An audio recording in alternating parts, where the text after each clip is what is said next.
Hola. Hola. Quería hacerte, porque ya se me han ocurrido un par de cosas mientras hablaba, y quería preguntarte sobre un par de, bueno, uno un grupo y otro un artista, ¿no? Para ver qué opinión te merece, porque, no sé. Ha hablado de lo que es el gay power, el gay rock, el glam, y hay un grupo que aún empezó, no tengo muy claro si estética o musicalmente ahí, aunque luego ya hizo de todo, que es Queen. ¿Qué opinión te merece? Pues en ese momento Queen nos parecían un poco pesadas porque hacían muchos solos de guitarra, y el problema estaba en Brian May, claramente. Desde luego los primeros, el Sheer, el Heart Attack, que es el primero, era maravilloso. Y a mí me encantaba la cosa así engolada y bizarra de los discos temáticos, ¿no? De la ópera y las carreras y todo esto. Pero había un problema musical, que probablemente ellos musicalmente ya estaban en la etapa anterior. No evolucionaron o no pertenecían a eso mucho más simple o quizá más refinado, no tengo por qué llamarlo más simple, que viene después. Y por eso, digamos, se queda como un grupo de rock, punto. Así, ¿no? Como en su momento. Pero desde luego, algunas de las fotos que el fotógrafo Mick Rock hizo en su momento, pues a Bowie, a Iggy Pop, a todos, estaba también Queen y estaba Freddie Mercury.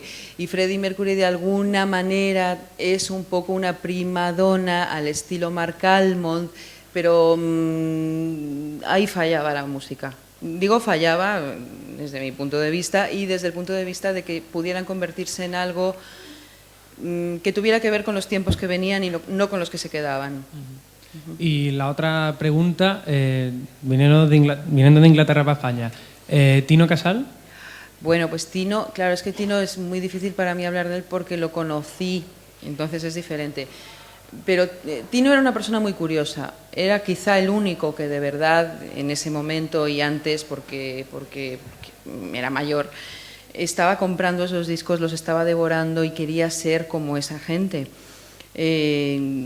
Luego yo recuerdo a Tino participando en el Festival de Benidorm a finales de los 70 y nada que ver aparentemente con aquello que él quería hasta ese momento. Luego a partir de ahí, finales de los 70-80, como que ya retoma él lo que es y se lanza, ¿no?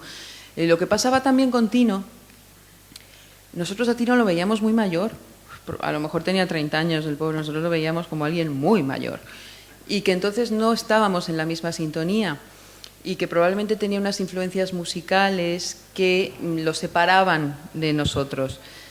Pero al mismo tiempo eso nos hacía que lo admiráramos mucho. Tino fue una de las personas que después del desastre de la producción que nos hizo Julián Ruiz para el hipermercado, dijimos, ¿y ahora quién nos va a producir? Y pensamos en Tino, porque Tino lo mismo producía obús que a goma de mascar. Entonces decíamos, es el ideal. Pero luego estaba aquello de que sí, Tino era más como de solos de guitarra y Tino a los Bauhaus los oía cuando los poníamos, pero no eran su referencia y hicimos la producción nosotros mismos. Entonces para mí eso es Tino. Ahora, desde luego, así como musicalmente te puedo decir que me pasa un poco como con Queen, que hay un punto ahí como de que no, de que te has quedado en el 73 con Bowie y Rex, no precisamente. Pero estéticamente era un escándalo, Tino, quiero decir, no solo estéticamente, sino su planteamiento visual, era el único que estaba empeñado en hacer un poco de espectáculo teatral. El trono dorado, ¿eh? El trono dorado.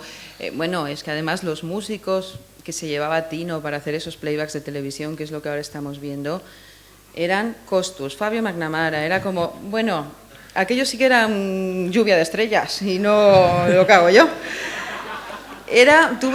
Además, porque Tino participaba, igual que nos pasa a Nacho y a mí, de la idea que cuantas más personas divinas haya sobre un escenario, mejor, que luego hay otro tipo de artistas que es como, este brilla fuera. Entonces Tino no, Tino era como que se pusieran divinos, que se pusieran estupendos. Y yo creo que en ese sentido sí participaba de nuestra idea de la imagen, pero indudablemente era otra generación. A veces es así y a veces las generaciones se mezclan muy bien, pero a veces hay como lastres que impiden que haya algo más. Gracias. Gracias.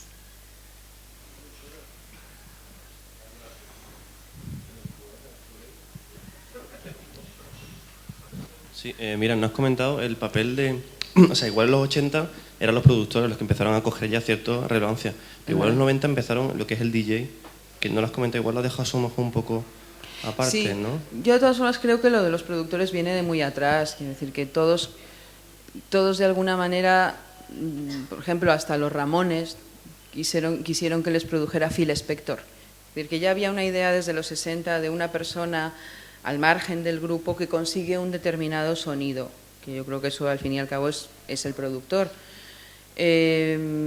Cuando nosotros empezamos, como no sabíamos si nos íbamos a saber producir, no sabíamos ni lo que era producir, sinceramente.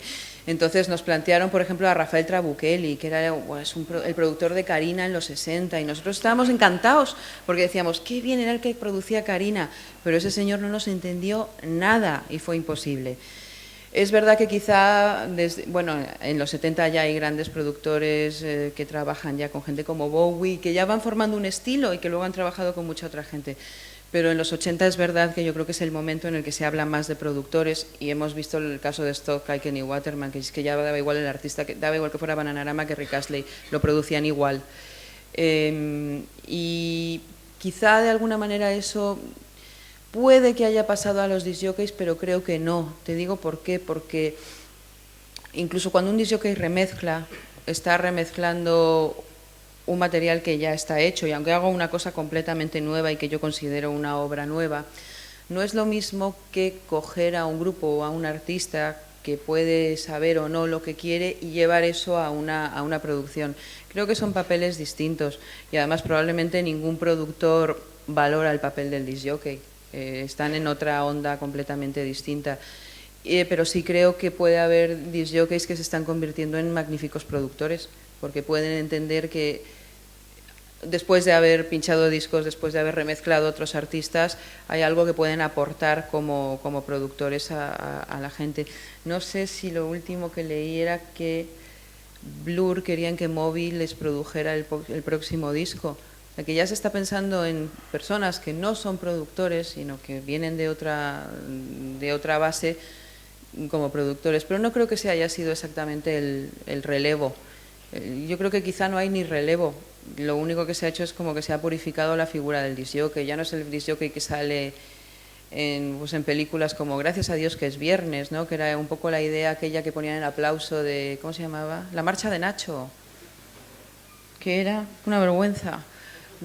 Sigue habiendo disc-jockeys de esos. De hecho, el otro día, no sé si lo visteis, un programa sobre el éxtasis. Entonces ponían los disc-jockeys, el típico disc-jockey de M80. ¡Ey, colegas! Eso no es un disc-jockey. Y probablemente ahora hay una idea mucho más amplia de lo que es un disc-jockey, y hay muchos más tipos de disc-jockey. Y un disc-jockey puede ser incluso una persona con una gran técnica y que produce unos ambientes, o una persona que pone una serie de canciones porque son las que le gustan. Yo creo que cada día es más amplio el concepto. Micro por aquí.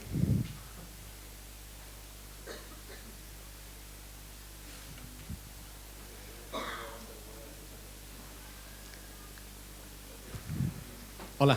Hola. Yo, teniendo en cuenta que acabo de comprar las reediciones de los discos de Pet Shop Boys, he echado de menos que tú dijeras de primera mano tu opinión. Pues es verdad, porque es un grupo capital. Y además vuelve a ser otro caso de alma gemela que me da miedo. A veces hasta en los títulos. Y en determinadas... los Pet Shop Boys, en el último concierto que les vimos, mezclaban su canción It's a Sin con el I Will Survive de Gloria Gaynor, que toda la vida hemos sabido que eran iguales, pero es que otra que es igual es A Quién le importa. Entonces el día del orgullo gay vamos a tocar A Quién le importa, más It's a Sin, más I Will Survive, ya como que sí, que son todas iguales. Yo, los entrevisté y es como que sí, que lo sabía, que eran así, que lo sabía, pero hasta que no llegas no lo sabes. Desde los primeros singles de Western Girls, creo que tiene una manera, creo que es un problema de sentido del humor, creo que compartimos un cierto sentido del humor y a lo mejor una serie de influencias musicales. Es verdad que ellos no tienen ninguna influencia, digamos, rockera, de todas las que tenemos Nacho y yo, ni por el lado del glam, aunque el glam les pilló como adolescentes y probablemente les gustaría, ni por el lado del punk, ni por el lado de lo siniestro. Ellos van más siempre directamente por la línea electrónica y de pop. pero es verdad que son capitales y probablemente si tuviera que elegir el mejor disco de hace 2 años sería el Nightlife de los Pet Shop Boys.